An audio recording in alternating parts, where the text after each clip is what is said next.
서울 은평구 응암동의 낡은 다세대 주택 반지하. 새벽 5시 김은숙은 어김없이 눈을 떴습니다.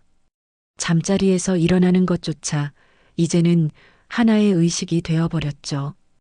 68세의 나이에도 불구하고 은숙의 하루는 여전히 바쁩니다. 창밖으로 스며드는 희미한 새벽빛을 바라보며 은숙은 작은 한숨을 내쉬었습니다. 20년 넘게 서울의 한 명문대학에서 국문학 교수로 재직했던 그녀였지만 정년 퇴직한 지 벌써 3년이 흘렀습니다. 그 시간 동안 세상은 그녀에게 너무나 가혹했죠. 오늘도 날씨가 맑네요. 은숙은 혼잣말로 중얼거리며 낡은 옷장에서 편한 옷을 꺼냈습니다. 한때 강의실에서 입던 정장은 이제 옷장 깊숙한 곳에 묻혀 있습니다. 대신 움직이기 편한 운동복과 낡은 운동화가 그녀의 일상복이 되었죠. 부엌에서 간단히 미숫가루 한 잔으로 아침을 때우고 은숙은 작은 손수레를 끌고 집을 나섰습니다. 한때 학문의 전당에서 학생들에게 지식을 전하던 그 발걸음이 이제는 골목길과 지하철역을 누비며 빈병과 폐지를 찾아 헤매고 있습니다. 남편 정수는 2년 전 간암 진단을 받았습니다. 수술비와 항암 치료비만 해도 수천만 원이 들어갔죠. 퇴직금과 적은 연금으로는 턱없이 부족했습니다. 설상가상으로 큰아들이 실직하면서 손주의 학자금까지 은숙 부부가 떠안게 되었습니다. 그래도 오늘은 날씨가 맑아서 유리병이 잘 보일 거예요. 은숙은 스스로를 달래며 수레를 밀었습니다. 맑은 날이면 햇빛에 반사되는 유리병들을 더 쉽게 찾을 수 있거든요. 지하철 4호선 성신여대 입구역 근처 상가들을 돌며 은숙은 하나하나 빈병과 캔을 주워 담았습니다. 한때 강단에서 당당하게 서서 학생들을 가르치던 손이 이제는 쓰레기통을 뒤지고 있습니다. 하지만 은숙은 자신을 비관하지 않으려 노력했죠. 오전 내내 돌아다닌 결과 수레에는 제법 많은 빈병들이 쌓였습니다. 고물상에 가져다 팔면 하루 용돈 정도는 벌 수 있을 것 같았어요. 비록 하루에 몇 천 원에 불과하지만 은숙에게는 소중한 수입이었습니다. 점심시간이 되자 은숙은 잠시 쉬어갈 곳을 찾았습니다. 공원 벤치에 앉아 김밥 한 줄로 점심을 해결하면서 그녀는 지나가는 사람들을 바라봤습니다. 정장을 입고 바쁘게 걸어가는 직장인들, 교복을 입은 학생들, 유모차를 끌고 나온 젊은 엄마들. 모두 각자의 삶을 살아가고 있었죠.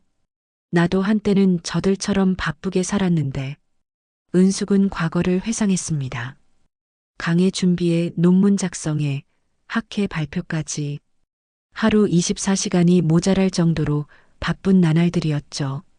그때는 그런 바쁨이 당연하다고 생각했는데 지금 돌이켜보니 그 모든 것들이 얼마나 소중했는지 새삼 깨닫게 됩니다. 오후에는 마트에서 아르바이트를 해야 했습니다. 저녁 6시부터 밤 11시까지 5시간 동안 계산대에 서서 손님들을 응대하는 일이었죠. 시간당 최저임금을 받지만 그것도 은숙에게는 귀중한 수입원이었습니다. 마트로 향하는 길에 은숙은 예전 제자를 마주쳤습니다. 10년 전 그녀의 강의를 들었던 학생이었죠.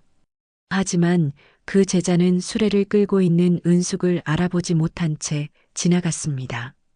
아니, 어쩌면 알아봤지만 모른 척 했을지도 모르죠. 괜찮아요. 다들 바쁘게 살고 있으니까요. 은숙은 쓸쓸한 마음을 달래며 마트에 도착했습니다. 유니폼으로 갈아입고 계산대에 서니 또 다른 하루가 시작되는 것 같았어요. 밤늦게 집에 돌아온 은숙은 하루 벌어온 돈을 정리하며 가계부에 적었습니다. 빈병값 3,000원, 마트 아르바이트비 4만 원, 총 5만 3천 원이었죠. 남편의 병원비와 생활비를 생각하면 턱없이 부족한 금액이지만 그래도 하루하루 버텨나가고 있었습니다. 잠자리에 들기 전 은숙은 책장에서 먼지 쌓인 국문학 전집을 꺼내 한 페이지를 읽었습니다. 한때 그녀가 학생들에게 가르쳤던 고전문학 작품들이었죠. 내일도 힘내서 살아봐야죠. 은숙은 책을 덮으며 하루를 마무리했습니다. 며칠 후 화요일 아침, 은숙은 평소보다 조금 일찍 집을 나섰습니다. 어제 수거하지 못한 빈병들이 있는 지역을 돌아보려고 했거든요. 지하철 4호선 성신여대 입구역에서 미아사거리 방향으로 향하는 전동차 안은 출근 시간이라 사람들로 가득했습니다. 은숙은 구석진 자리에 조용히 서서 다음 정거장을 기다리고 있었어요. 손에는 작은 비닐봉지를 들고 있었죠. 오늘도 하루 종일 돌아다니며 빈병과 캔을 주워야 했습니다. 그런데 발밑에 작은 알루미늄 캔 하나가 굴러다니는 게 보였어요. 아마 누군가 실수로 떨어뜨린 것 같았죠. 은숙은 자연스럽게 몸을 숙여 그 캔을 주우려고 했습니다. 비록 작은 캔 하나지만 그것도 소중한 수입원이었거든요. 하루 종일 모으면 몇 천 원이라도 될 테니까요. 바로 그 순간이었어요. 앞에 서 있던 20대 초반으로 보이는 젊은 남자가 갑자기 발을 움직였습니다. 캔을 줍기 위해 손을 뻗던 은숙의 어깨가 그 남자의 다리에 살짝 부딪혔죠. 순간 전동차가 흔들리면서 은숙의 몸이 더 기울어졌어요. 아, 뭐야? 할머니, 뭐 하시는 거예요? 그 젊은이는 짜증스러운 목소리로 소리쳤습니다. 비켜요, 좀 더럽게. 전동차 안의 시선이 일순간 은숙에게 쏠렸어요. 은숙은 당황하며 고개를 숙였습니다. 죄송합니다. 떨어진 캔을 주우려고 했는데. 캔? 아, 폐지 줍는 할머니구나. 그 젊은이는 비웃는 듯한 표정을 지었어요. 그리고 옆에 서 있던 친구에게 말했습니다. 야, 이거 봐. 지하철에서까지 폐지 줍네. 완전 민폐 아니야? 더 충격적인 건 그 다음이었어요. 그 젊은이가 스마트폰을 꺼내더니 은숙을 향해 카메라를 겨눴습니다. 찰칵, 찰칵.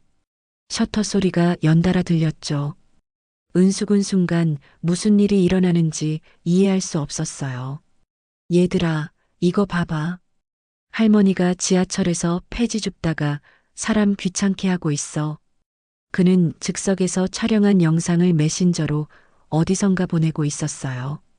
완전 웃기지 않아? 지하철이 폐지 줍는 곳인 줄 아나 봐. 집에서 쉬면 되잖아. 은숙의 얼굴이 순간 새빨갛게 달아올랐습니다. 하지만 그녀는 고개를 들지 못했어요. 20년 넘게 대학 강단에서 학생들 앞에 당당하게 섰던 그 자신감은 온데간데 없이 사라져버렸습니다. 마치 모든 것이 한순간에 무너지는 기분이었죠. 주변 승객들의 반응도 제각각이었어요. 몇몇은 동정어린 시선으로 은숙을 바라봤지만 대부분은 무관심하게 휴대폰만 들여다보고 있었습니다. 누군가는 작은 목소리로 요즘 젊은 애들 참 하고 중얼거렸지만 직접 나서는 사람은 없었어요. 그 젊은이는 계속해서 은숙을 촬영했습니다. 할머니, 집에서 쉬시지 왜 여기서 이러고 계세요? 연금도 나오잖아요. 우리 세금으로. 그의 목소리에는 조롱과 비하가 섞여 있었어요. 마치 은숙을 사람 취급하지 않는 것 같았죠. 은숙은 떨리는 손으로 바닥에 캔을 주었습니다. 손이 너무 떨려서 캔을 제대로 잡기도 어려웠어요. 그리고 조용히 말했습니다. 죄송합니다. 제가 조심하지 못했네요. 아니, 사과할 게 그게 아니라. 그 젊은이는 여전히 휴대폰을 들고 있었어요. 지하철이 쓰레기통인 줄 아세요? 여기는 공공장소라고요. 바로 그때 지하철이 다음 역에 도착했습니다. 은숙은 서둘러 내렸어요. 비록 자신이 가려던 역이 아니었지만 더 이상 그 상황을 견딜 수 없었거든요. 문이 닫히기 직전까지 그 젊은이의 웃음소리가 들렸습니다. 플랫폼에 내린 은숙은 한동안 서 있을 수 없었습니다. 다리가 떨렸거든요. 벤치를 찾아 앉았지만 진정이 되지 않았어요. 가슴이 계속 두근거렸고 온몸에 힘이 빠져나가는 것 같았죠. 교수였던 내가. 은숙은 속으로 중얼거렸습니다. 20년 넘게 학생들을 가르쳤던 내가 이런 대우를 받다니. 그 순간 은숙은 자신의 과거를 되돌아봤어요. 강의실에서 열정적으로 문학을 가르치던 시절, 학생들이 존경하는 눈빛으로 바라보던 그때가 마치 꿈처럼 느껴졌습니다. 지금의 자신과는 너무나 다른 모습이었죠. 하지만 곧 현실을 받아들여야 했어요. 지금의 자신은 더 이상 존경받는 교수가 아니라 생계를 위해 빈병을 줍는 노인일 뿐이었으니까요. 세상 사람들의 눈에는 그저 지하철에서 민폐를 끼치는 늙은 여자일 뿐이었던 거죠. 그날 오후 집에 돌아온 은숙은 남편 정수에게 그 일을 털어놓지 못했습니다. 침대에 누워있는 남편을 보니 더욱 말할 수 없었어요. 투병 중인 남편에게 걱정을 끼치고 싶지 않았거든요. 대신 혼자 부엌에 앉아 오랫동안 생각에 잠겼어요. 그 아이들도 언젠간 알게 되겠죠. 은숙은 창밖을 바라보며 혼잣말을 했습니다. 삶이란 게 얼마나 무거운 건지. 지금은 젊고 건강하니까 나를 비웃을 수 있겠지만 세월이 흐르면 이해할 날이 올 거예요. 그날 밤 은숙은 잠을 이루지 못했습니다. 지하철에서의 그 굴욕적인 순간이 계속 머릿속을 맴돌았거든요. 셔터 소리, 비웃음 소리, 그리고 주변 사람들의 시선까지 모든 것이 생생하게 기억났어요. 다음 날부터 은숙은 지하철을 타는 것이 두려워졌습니다. 혹시 또 그런 일이 일어날까봐, 혹시 누군가 자신을 알아보고 조롱할까봐 말이에요.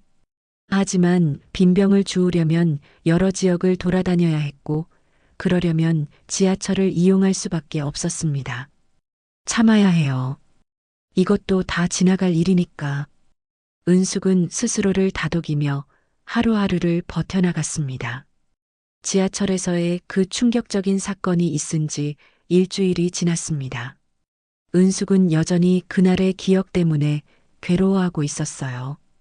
밤마다 그 젊은이의 비웃음 소리와 셔터 소리가 귓가에 맴돌았거든요. 하지만 생활은 계속되어야 했습니다. 그날도 은숙은 평소처럼 새벽 5시에 일어나 빈병 줍기를 나갔어요. 다만 예전처럼 지하철을 타는 대신 걸어서 갈 수 있는 근처 지역만 돌아다녔습니다. 비록 수입은 줄어들었지만 또다시 그런 굴욕을 당하고 싶지는 않았거든요. 오전 10시쯤 은숙이 동네 슈퍼마켓 앞에서 빈병을 정리하고 있을 때였습니다. 주머니 속 핸드폰이 울렸어요. 요즘 들어 전화가 오는 일이 드물었는데 혹시 남편의 병원에서 연락하는 건 아닌지 걱정이 되었습니다. 화면을 보니 모르는 번호였어요. 은숙은 잠시 망설이다가 전화를 받았습니다. 여보세요? 혹시 김은숙 교수님이신가요? 상대방은 정중한 목소리로 물었습니다. 은숙은 깜짝 놀랐어요. 교수라는 호칭을 들은 지가 언제였는지 기억도 나지 않았거든요. 네. 그런데 누구시죠? 안녕하세요. 저는 경기도에 있는 한솔대학교 국문과 사무실에서 전화드린 송미영입니다. 상대방의 목소리는 친근했어요. 교수님께 부탁드릴 일이 있어서 연락드렸습니다. 한솔대학교요? 은숙은 그 대학 이름을 들어본 적이 있었어요. 지방의 작은 사립대학으로 알고 있었죠. 무슨 일이신지요? 사실 저희 국문과에서 이번 학기 고전문학개론 강의를 맡아주실 선생님을 급히 찾고 있습니다. 원래 담당하시던 교수님이 갑작스럽게 건강상 문제로 휴직을 하게 되셔서요. 은숙의 심장이 빠르게 뛰기 시작했습니다. 강의 제안이라니 이런 일이 정말 일어날 수 있는 건가요? 교수님의 이력을 보니 고전문학 전공이시고 연구 실적도 훌륭하시더라고요. 혹시 이번 학기 저희 대학에서 강의해 주실 의향이 있으신지 궁금해서요. 은숙은 한동안 말을 할 수 없었어요. 갑작스러운 제안에 머리가 하얘졌거든요.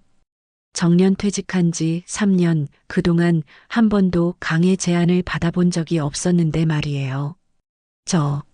제가 아직 강의를 할 수 있을까요? 은숙의 목소리는 떨리고 있었습니다. 자신도 놀랄 정도로 불안한 음성이었어요. 물론이죠. 교수님의 경력과 실력은 이미 검증되셨잖아요. 다만 저희가 지방대학이라 급여가 그리 높지는 않습니다. 그래도 괜찮으시다면. 급여 얘기를 들으니 은숙은 현실로 돌아왔어요. 아무리 적어도 지금 빈병을 주어서 버는 돈보다는 훨씬 많을 테니까요. 언제까지 답변을 드리면 될까요? 급한 일이라 가능하시면 이번 주 안에 결정해 주시면 감사하겠습니다. 다음 주 월요일부터 강의가 시작되거든요. 전화를 끊은 후 은숙은 한동안 그 자리에 서 있었어요. 마치 꿈을 꾸는 것 같았거든요. 빈병을 주우던 자신에게 대학 강의 제안이 들어오다니 이런 일이 정말 일어날 수 있는 건가요? 집으로 돌아가는 길에 은숙의 마음은 복잡했습니다. 기쁨과 동시에 두려움도 컸어요. 과연 자신이 다시 강단에 설 수 있을까요? 3년 동안 학계를 떠나 있었는데 학생들 앞에서 제대로 강의할 수 있을까요? 집에 도착하자 남편 정수가 침대에서 일어나 거실로 나와 있었습니다. 요즘 컨디션이 좋아져서 가끔 이렇게 움직일 수 있게 되었어요. 어디 다녀왔어요? 정수가 물었습니다. 평소처럼 나갔다 왔어요. 은숙은 아직 전화 내용을 말하기가 망설여졌어요. 오늘은 일찍 들어왔네요. 하지만 결국 은숙은 정수에게 그 전화 이야기를 털어놓았습니다. 남편의 반응은 의외로 담담했어요. 좋은 기회네요. 당신이 그렇게 가르치는 일을 좋아했잖아요. 하지만 걱정이 돼요. 3년 동안 강의를 안 했는데 괜찮을 거예요. 당신의 실력을 내가 모르나요? 정수는 은숙의 손을 잡으며 말했어요. 다시 시작해보세요. 그날 밤 은숙은 잠을 이룰 수 없었습니다. 하지만 이번에는 지하철에서의 굴욕 때문이 아니라 설렘과 긴장감 때문이었어요. 오랜만에 느끼는 감정이었죠. 다음 날 아침 은숙은 결심을 굳혔습니다. 한솔대학교에 전화를 걸어 강의를 맡겠다고 답했어요. 정말 감사합니다, 교수님. 학과에서 모두 기다리고 있겠습니다. 전화를 끊은 후 은숙은 오랫동안 방치되어 있던 책장을 정리하기 시작했습니다. 먼지가 쌓인 고전문학 전집들, 예전에 쓰던 강의 노트들, 그리고 프린트로 된 자료들까지 모든 것이 추억 속에 묻혀 있었어요. 그래요. 한 번만 더 내 이름으로 살아봅시다. 은숙은 혼잣말을 하며 책들을 하나하나 꺼냈어요. 책장을 정리하면서 은숙은 과거의 자신을 되찾아가는 기분이었습니다. 강의 계획서를 다시 살펴보고 교재를 점검하면서 서서히 교수였던 김은숙이 돌아오고 있었어요. 하지만 여전히 불안감은 남아 있었습니다.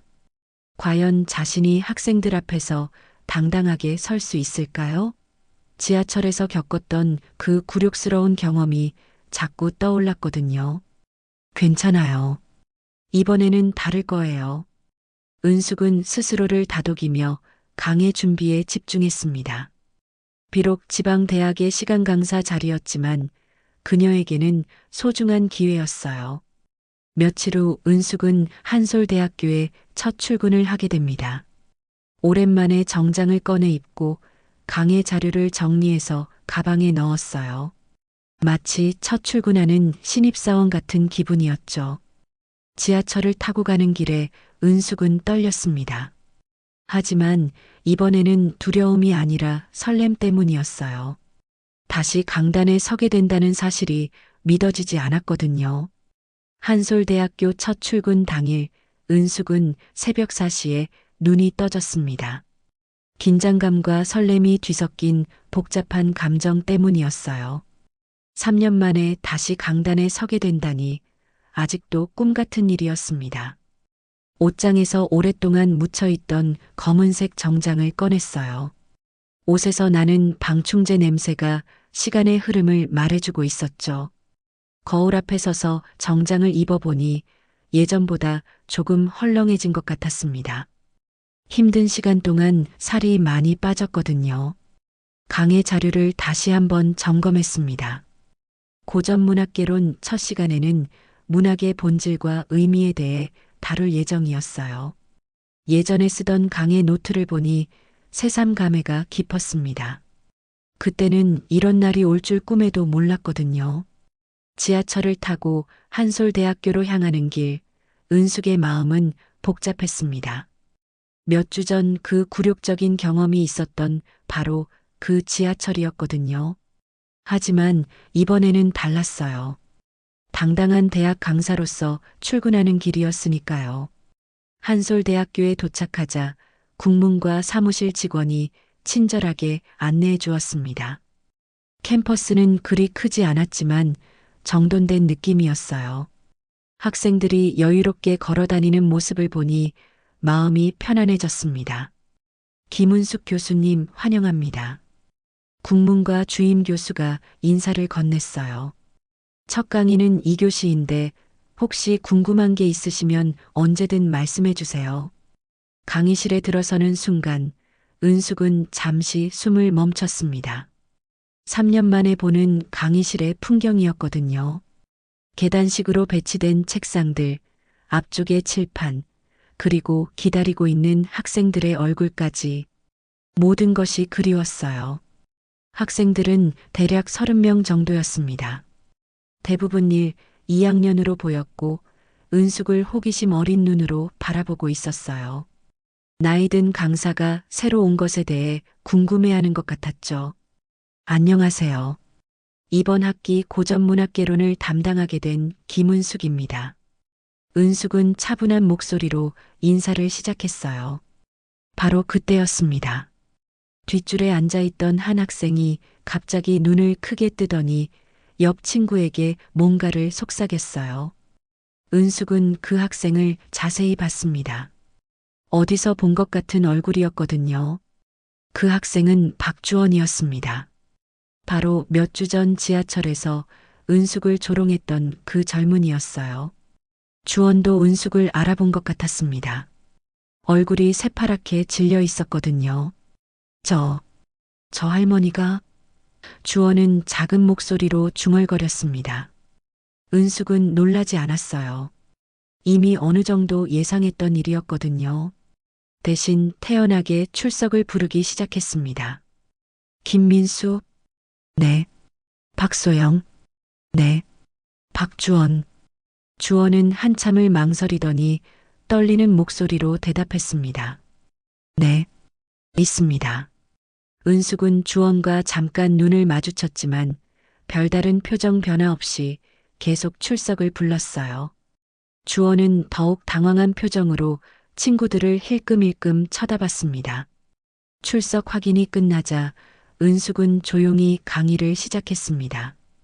오늘은 첫 시간이니까 문학이 무엇인지, 왜 우리가 고전문학을 공부해야 하는지에 대해 이야기해 보겠습니다. 칠판에 분필로 한 단어를 썼습니다.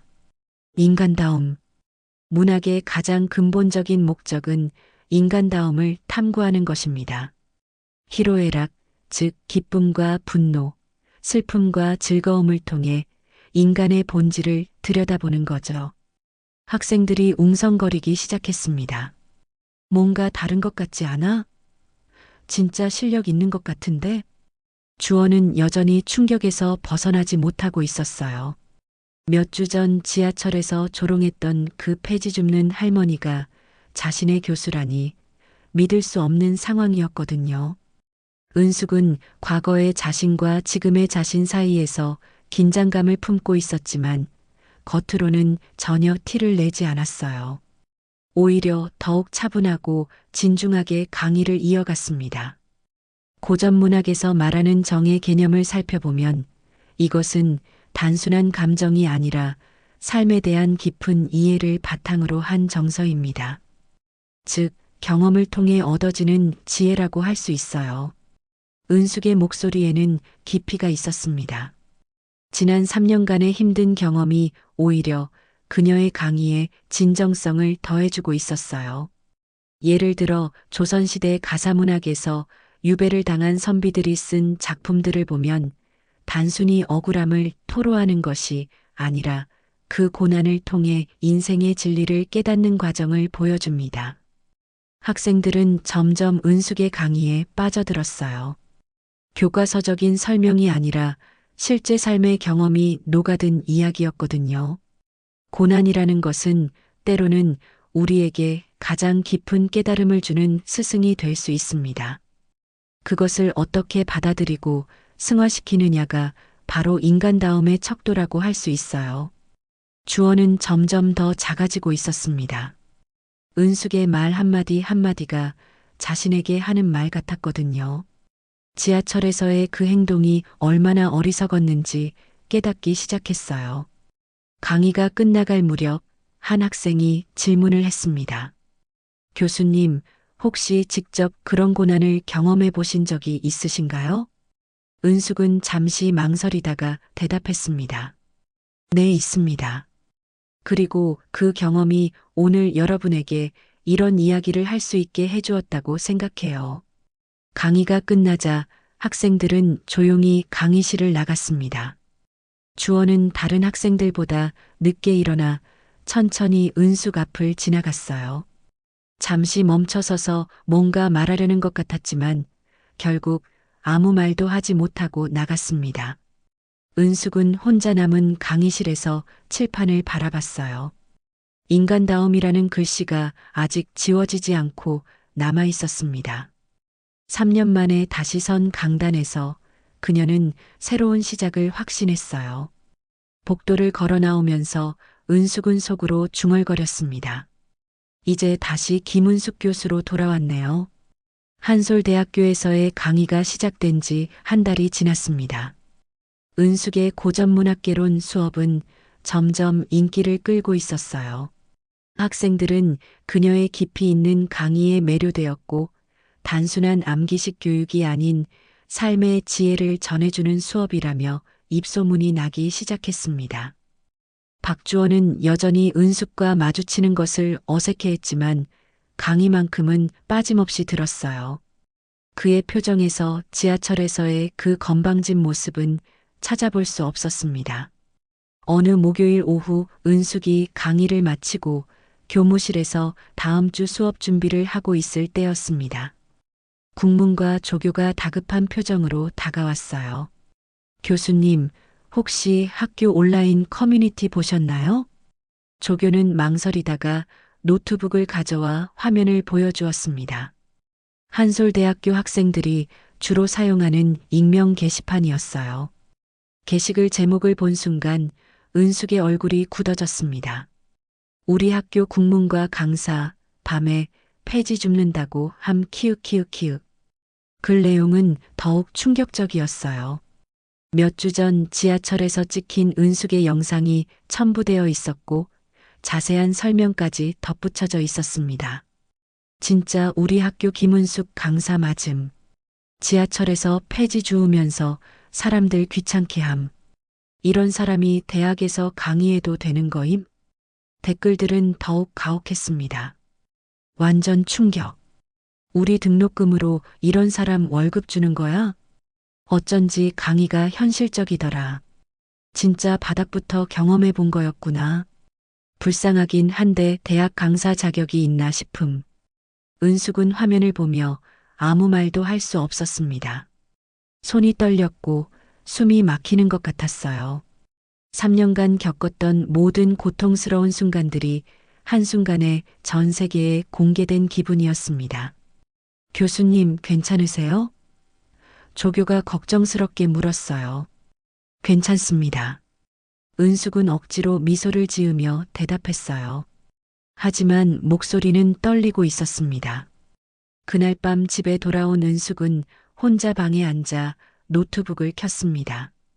그 게시글의 조회수는 이미 수천 회를 넘어서고 있었고 댓글도 계속 달리고 있었어요. 이젠 무얼 더 내줘야 나를 인간이라 불러줄까요? 은숙은 혼잣말을 했습니다. 한때 존경받던 교수에서 조롱받는 존재가 되었고, 이제는 그것조차 온라인에서 공개적으로 모욕당하고 있었어요. 다음 날 아침 은숙이 학교에 도착하자 분위기가 완전히 달라져 있었습니다. 학생들이 그녀를 바라보는 시선이 노골적으로 달라졌어요. 복도를 지나가는데 수군거리는 소리가 들렸습니다. 저 사람이 그 할머니래. 영상 봤어? 완전 충격이던데. 진짜 폐지 줍는 사람이 교수라니. 국문과 주임 교수가 은숙을 급히 사무실로 불렀어요. 교수님, 큰일입니다. 어제 온라인에 올라온 글 때문에 학교 이사회에서 문의가 왔어요. 네. 학교 이미지 실추 문제로 강의 배제를 검토하겠다고 합니다. 오늘 오후에 긴급 회의가 있어요. 은숙의 가슴이 철렁 내려앉았어요. 겨우 찾은 기회였는데 이렇게 다시 잃게 되는 건가요? 강의실로 향하는 길에 은숙은 더 많은 수군거림을 들어야 했습니다. 어떤 학생들은 대놓고 휴대폰으로 사진을 찍기도 했어요. 강의실에 들어서자 분위기가 얼어붙어 있었습니다. 평소보다 훨씬 조용했고 학생들의 시선이 일제히 은숙에게 쏠렸어요. 박주원은 고개를 완전히 숙이고 있었습니다. 오늘은 조선 후기 가사문학에 대해 공부해 보겠습니다. 은숙은 평소처럼 강의를 시작했지만 목소리에 힘이 없었어요. 그때 뒷자리에서 작은 웃음소리가 들렸습니다. 진짜 신기하다. 폐지 줍던 사람이 문학을 가르치네. 은숙의 손이 떨렸어요. 칠판에 글을 쓰려다가 분필을 떨어뜨렸습니다. 교수님, 괜찮으세요? 한 학생이 물었지만 그 목소리에도 조롱의 기색이 섞여 있었어요. 네, 괜찮습니다. 은숙은 분필을 주우며 대답했어요. 강의 중간에 또 다른 학생이 손을 들었습니다. 교수님, 혹시 지하철에서 폐지 주울 때의 경험도 문학으로 만들 수 있나요? 강의실에서 킬킬거리는 웃음소리가 터져 나왔어요. 은숙은 잠시 말을 잇지 못했습니다. 문학은 모든 삶의 경험을 담을 수 있습니다. 은숙은 간신히 대답했어요. 강의가 끝나자 학생들은 웅성거리며 교실을 나갔습니다. 완전 민망하다. 어떻게 저런 사람이 교수야? 이런 말들이 들렸어요. 은숙은 혼자 남은 강의실에서 한동안 서 있었습니다. 칠판에 써놓은 가사문학이라는 글씨가 흐릿하게 보였어요. 눈에 눈물이 고였거든요. 오후에 열린 회의에서 결과가 나왔습니다. 다음 주부터 강의 중단입니다. 죄송합니다. 주임 교수의 말이 은숙의 귀에 맴돌았어요. 그날 저녁 집으로 돌아가는 지하철에서 은숙은 고개를 숙이고 있었습니다. 혹시 또 누군가 자신을 알아보고 촬영할까봐 두려웠거든요. 집에 도착해서 은숙은 오랫동안 책상 앞에 앉아 있었습니다. 강의 자료들을 다시 정리하면서 속으로 중얼거렸어요. 이제 정말 끝인 건가요? 강의 중단 결정이 내려진 그날 밤, 박주원은 잠을 이룰 수 없었습니다. 오늘 강의실에서 일어난 일들이 계속 머릿속을 맴돌았거든요. 학생들의 조롱, 은숙 교수의 떨리는 손, 그리고 자신이 지하철에서 찍었던 그 영상까지. 주원은 노트북을 켜고 학교 커뮤니티를 다시 들어가 봤어요. 자신이 올린 그 게시글의 댓글이 수백 개를 넘어서고 있었습니다. 대부분이 은숙을 조롱하거나 비하하는 내용들이었죠. 내가 이런 일을 벌였구나. 주원은 깊은 후회에 빠졌습니다. 다음 날 아침 주원은 평소보다 일찍 학교에 나와 국문과 사무실을 찾았어요. 혹시 김은숙 교수님 연락처를 알 수 있을까요? 학생이 교수님께 직접 연락할 일이 있나요? 네, 꼭 필요한 일이 있어서요. 조교가 알려준 번호로 주원은 떨리는 손으로 전화를 걸었어요. 여보세요? 교수님, 저 박주원입니다. 아, 주원 학생. 무슨 일이에요? 교수님, 제가 그 영상을 찍었습니다. 지하철에서 교수님을 촬영한 사람이 저예요. 전화 너머로 긴 침묵이 흘렀어요. 알고 있었어요. 은숙의 목소리는 차분했습니다. 첫 강의 때부터 눈치챘죠. 정말 죄송합니다. 제가 모든 걸 망쳤어요. 전화를 끊은 후 주원은 결심을 굳혔습니다. 자신이 저지른 잘못을 바로잡아야 한다고 생각했거든요. 그날 오후 주원은 학교 신문사인 한솔학보 편집실을 찾아갔어요. 기사를 하나 쓰고 싶은데요. 김은숙 교수님에 관한 글이요. 어떤 관점에서 쓰려고 하세요? 사과문이면서 동시에 진실을 알리는 글이요.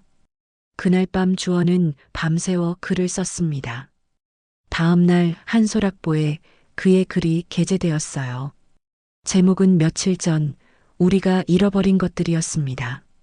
며칠 전 우리 학교 김은숙 교수님을 보고 웃었던 제가 너무 부끄럽습니다. 지하철에서 그녀를 조롱하고 영상을 찍어 온라인에 올린 사람이 바로 저입니다. 하지만 한 달 동안 교수님의 강의를 들으면서 깨달았습니다. 그녀는 삶이 아무리 고통스러워도 배움을 멈추지 않았고 우리가 외면한 존엄을 직접 살아낸 분이라는 것을요. 우리는 겉모습만 보고 사람을 판단했습니다. 하지만 진짜 중요한 건 그 사람이 어떤 삶을 살아왔고 어떤 가치를 추구하는지가 아닐까요? 김은숙 교수님, 정말 죄송합니다. 그리고 감사합니다. 저에게 진정한 인간다움이 무엇인지 가르쳐 주셔서요. 이 글은 순식간에 학교 전체로 퍼져나갔어요. 온라인 커뮤니티에도 공유되기 시작했고 반응이 폭발적이었습니다. 와, 이런 사연이 있었구나. 나도 부끄럽다. 교수님께 너무 심했던 것 같아. 진짜 용기 있는 학생이네. 자기 잘못을 인정하기 쉽지 않은데. 하지만 여전히 부정적인 댓글들도 있었어요. 그래도 대학 교수가 폐지를 줍는 건 좀 동정 마케팅 아니야? 주원은 포기하지 않았습니다. 이번에는 더 강력한 글을 올렸어요. 지하철 할머니가 아니라 우리의 스승이었습니다. 그날 지하철에서 제가 본 건 폐지를 줍는 할머니가 아니었습니다. 생계를 위해 최선을 다하면서도 품위를 잃지 않으려 노력하는 한 인간이었어요. 교수님께서 강의 시간에 하신 말씀이 계속 생각납니다. 인간다움은 어떤 상황에서도 포기하지 않는 것이라고 하셨거든요. 우리가 조롱했던 그분이야말로 진정한 인간다움을 보여주신 분입니다. 이 글에는 더 많은 반응이 쏟아졌어요. 특히 다른 학생들도 하나둘씩 은숙 교수를 옹호하는 글을 올리기 시작했습니다. 저도 교수님 강의 들었는데 정말 다른 차원이었어요. 우리 엄마도 생계 때문에 힘든 일하고 계세요. 교수님을 비웃었던 게 부끄러워요. 더 놀라운 일이 일어났어요. 주원의 글이 다른 대학 커뮤니티로도 퍼져나가기 시작한 거예요. 그리고 일반 온라인 커뮤니티에서도 화제가 되었습니다. 한솔대 학생이 쓴 글 봤어? 완전 감동적이던데. 지하철 할머니 영상 다시 봤는데 이제 보니까 정말 안쓰럽다. 저 학생 정말 용기 있는 것 같아. 자기 잘못 인정하기 쉽지 않은데. 온라인의 분위기가 완전히 바뀌기 시작했어요. 조롱 일색이던 댓글들이 점점 옹호와 지지의 목소리로 바뀌어 갔습니다. 며칠 후 주원에게 뜻밖의 연락이 왔어요. 한 방송국에서 인터뷰 요청을 해온 거였습니다. 학생분이 쓰신 글이 큰 화제가 되고 있어요. 혹시 인터뷰 가능하실까요? 주원은 망설였어요. 자신이 주목받는 것보다는 은숙 교수님이 복직할 수 있는 방법을 찾고 싶었거든요.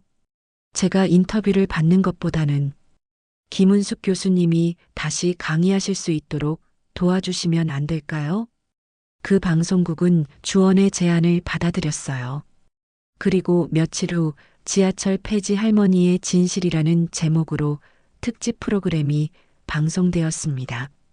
프로그램에는 주원의 인터뷰와 함께 은숙의 과거 경력 그리고 학생들의 증언이 담겨 있었어요. 교수님 강의는 정말 특별했어요. 단순히 지식을 가르치는 게 아니라 삶의 지혜를 전해주셨거든요. 처음엔 저도 편견이 있었는데 교수님을 알고 나서는 정말 존경하게 됐어요. 방송이 나간 후 반응은 폭발적이었습니다. 시청자들의 댓글이 쏟아졌어요. 정말 감동적이다. 저런 분이야말로 진정한 교육자 아닌가? 나도 나이 들면 저렇게 될 수 있는데 너무 함부로 판단했다. 학생도 대단하고 교수님도 대단하다. 더 중요한 건 한솔대학교 측의 반응이었어요. 언론에 관심이 쏠리면서 학교에서도 재검토에 들어간 거였습니다. 방송이 나간 지 사흘 후 은숙에게 한솔대학교에서 전화가 왔습니다. 교수님, 학교에서 긴급 회의를 열었습니다. 강의 재개에 대해 논의하고 싶어 하는데 내일 오전에 학교로 나오실 수 있으신가요? 은숙은 잠시 말을 잇지 못했어요. 이미 체념하고 있었는데 뜻밖의 기회가 다시 찾아온 거였습니다. 네, 가겠습니다. 다음 날 아침 은숙은 정장을 차려입고 한솔대학교로 향했어요. 마음속으로는 기대와 불안이 뒤섞여 있었습니다. 과연 이번에는 어떤 결과가 기다리고 있을까요? 학교에 도착하자 분위기가 완전히 달라져 있었어요. 학생들이 은숙을 보며 수군거리는 것은 여전했지만 이번에는 호기심과 존경의 시선이 더 많았습니다. 저분이 그 교수님이래. 실제로 보니까 정말 품격 있으시네. 방송 봤는데 완전 감동이었어. 국문과 사무실에 도착하자 주임 교수가 반갑게 맞아주었어요. 교수님, 고생 많으셨습니다. 사실 저희도 성급했던 것 같아요. 무슨 말씀이세요? 학교 이사회에서 재논의한 결과 교수님의 강의를 재개하기로 결정했습니다. 오히려 이번 일을 계기로 우리 대학의 위상이 높아졌거든요. 은숙은 믿을 수 없다는 표정이었어요. 정말 다시 강의할 수 있는 건가요? 네, 물론입니다. 아니, 오히려 저희가 부탁드리고 싶습니다. 바로 그때 사무실 문이 열리며 박주원이 들어왔어요. 뒤에는 몇 명의 학생들이 더 따라왔습니다. 교수님, 주원이 반가운 목소리로 외쳤어요. 주원 학생, 그리고 여러분. 교수님, 정말 다시 강의해 주세요. 한 여학생이 간절한 목소리로 말했습니다. 저희 모두 기다리고 있어요. 맞아요. 교수님 강의가 그리웠어요. 다른 학생도 거들었어요. 은숙의 눈에 눈물이 고였습니다. 며칠 전까지만 해도 자신을 조롱하던 학생들이 이제는 진심으로 자신을 받아들이고 있었거든요. 고맙습니다. 정말 고마워요. 다음 주 월요일 은숙은 다시 강의실에 섰습니다. 이번에는 평소보다 더 많은 학생들이 몰려들었어요. 다른 과 학생들까지 청강하러 온 거였습니다. 강의실 문이 열리자 학생들이 모두 일어서서 박수를 치기 시작했어요. 우레와 같은 박수 소리가 강의실을 가득 메웠습니다. 은숙은 잠시 멈춰서서 학생들을 바라봤어요. 눈물을 참으려 애썼지만 결국 흐르고 말았습니다. 감사합니다. 정말 감사해요. 박수가 멈추자 은숙은 차분하게 강의를 시작했어요. 지난 몇 주 동안 많은 일이 있었습니다. 여러분과 저 모두에게 힘든 시간이었죠. 학생들은 조용히 은숙의 말에 귀를 기울였어요. 하지만 그 과정에서 우리는 중요한 것을 배웠습니다. 진정한 인간다움이 무엇인지 말이에요. 은숙은 칠판에 한 글자씩 정성스럽게 썼습니다. 용서와 성장. 문학에서 말하는 카타르시스란 바로 이런 것입니다. 고통과 갈등을 겪고 난 후에 오는 정화와 깨달음 말이죠. 주원은 앞자리에 앉아 눈을 반짝이며 듣고 있었어요.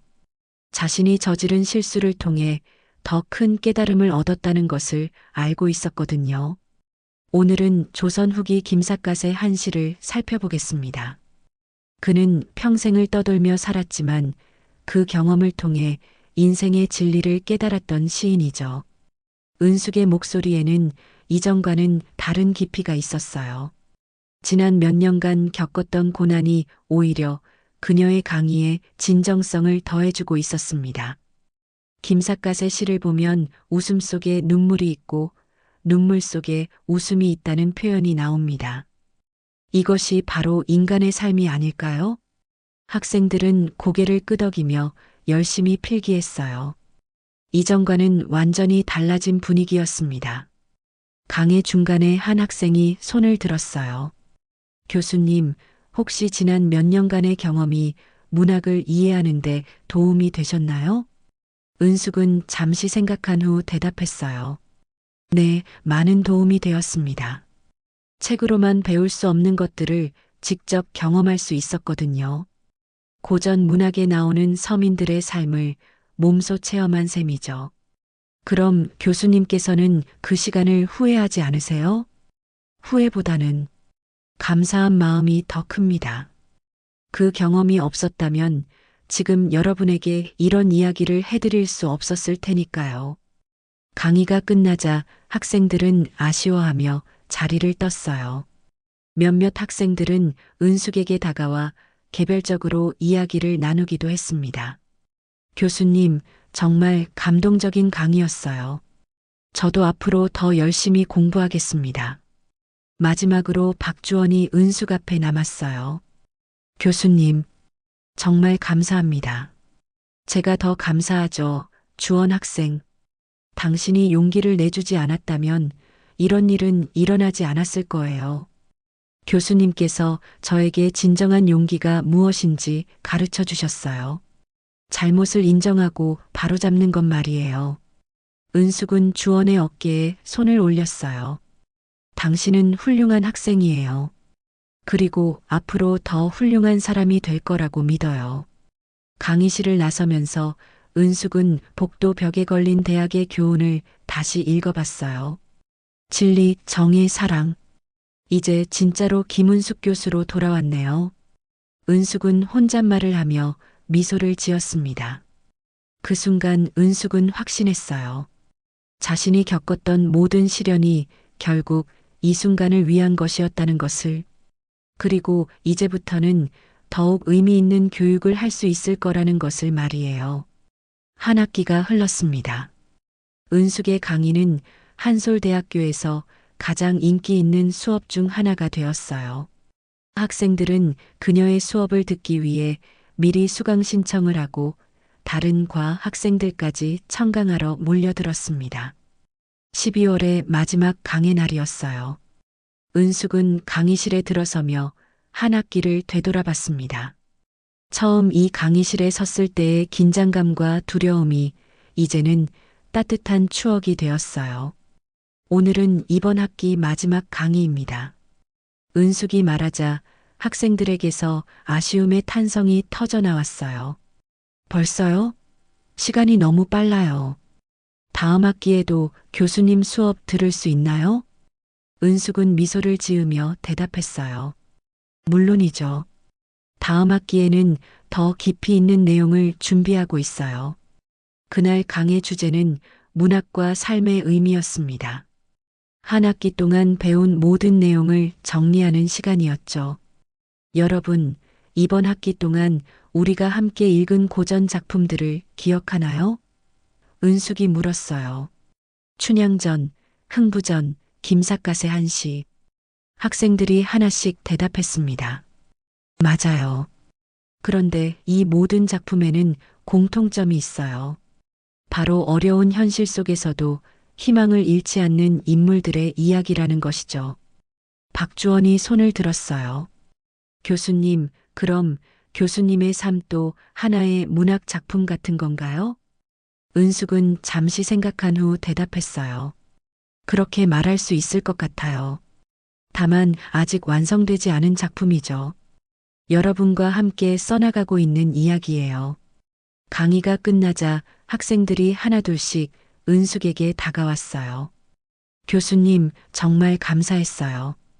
이번 학기 최고의 수업이었어요. 저도 문학에 대해 완전히 다르게 생각하게 됐어요. 교수님 덕분에 인생을 보는 시각이 달라졌어요. 마지막으로 박주원이 은숙에게 편지 한 통을 건넸어요. 교수님, 이거 읽어보세요. 제 마음을 담아 썼어요. 집에 돌아와 은숙은 주원의 편지를 읽었습니다. 교수님께 처음 지하철에서 교수님을 만났을 때 저는 정말 어리석었습니다. 겉모습만 보고 사람을 판단했죠. 하지만 교수님의 강의를 들으면서 진정한 교육이 무엇인지 깨달았어요. 교수님은 단순히 지식을 가르치는 것이 아니라 삶을 가르쳐 주셨습니다. 어떤 상황에서도 품위를 잃지 않는 법, 어려움을 이겨내는 법, 그리고 다른 사람을 이해하고 용서하는 법을 말이에요. 저는 앞으로 교수님처럼 살고 싶어요.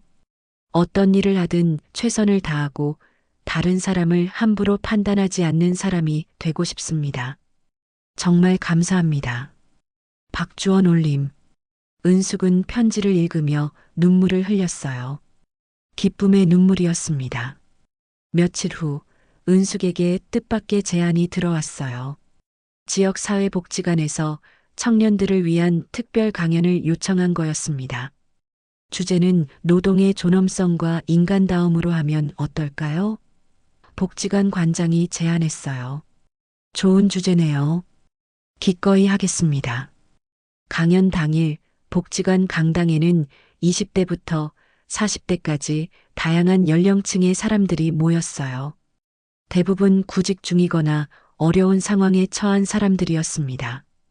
은숙은 무대에 올라 청중들을 바라봤어요. 그들의 눈에서 자신이 몇 년 전에 가졌던 것과 같은 절망감을 읽을 수 있었습니다. 안녕하세요. 김은숙입니다. 오늘 여러분과 함께 이야기를 나눌 수 있어서 기쁩니다. 은숙은 자신의 이야기부터 시작했어요. 정년퇴직 후의 절망, 빈병을 줍던 시절, 그리고 다시 강단에 서게 된 과정까지. 저도 여러분과 같은 시간을 보냈어요. 미래가 보이지 않고 자존감이 바닥까지 떨어진 시간들을 말이죠. 청중들이 점점 은숙의 이야기에 빠져들었어요.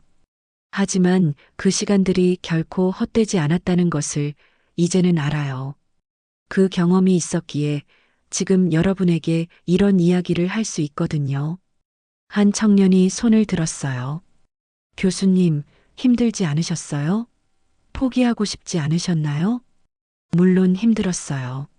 수없이 포기하고 싶었죠. 하지만 포기하지 않았던 이유는 단 하나였어요. 누군가는 나를 필요로 할 거라는 믿음이었습니다. 은숙은 무대 아래로 내려와 청중들과 더 가까이에서 이야기했어요. 일에 귀천은 없어요. 중요한 건 어떤 마음가짐으로 일하느냐입니다. 저는 빈병을 주울 때도, 마트에서 일할 때도, 그리고 지금 강의할 때도 똑같은 마음이에요. 최선을 다한다는 마음 말이에요. 강연이 끝나자 많은 사람들이 은숙에게 다가왔어요. 정말 힘이 되는 말씀이었어요. 저도 다시 용기를 내보겠어요. 교수님처럼 포기하지 않겠습니다. 강연을 마치고 집으로 돌아가는 길에 은숙은 예전에 빈병을 주우러 다니던 길을 지나갔어요. 그 골목 어귀에는 아직도 작은 수레 하나가 놓여 있었습니다. 은숙이 쓰던 그 수레였어요. 은숙은 수레 앞에 서서 잠시 생각에 잠겼어요. 그리고 조용히 중얼거렸습니다. 그때 그 수레는 내 인생의 두 번째 교단이었네요.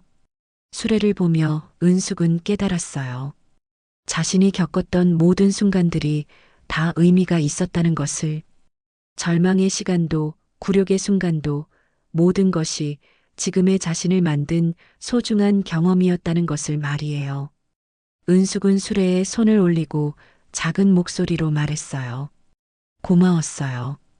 당신 덕분에 진짜 교수가 될 수 있었어요.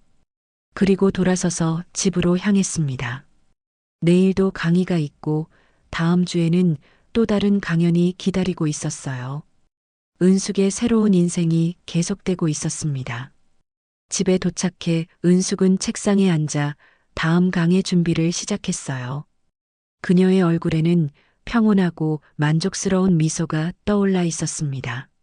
진정한 교육자로서 그리고 한 인간으로서 완성되어 가는 자신을 느낄 수 있었거든요.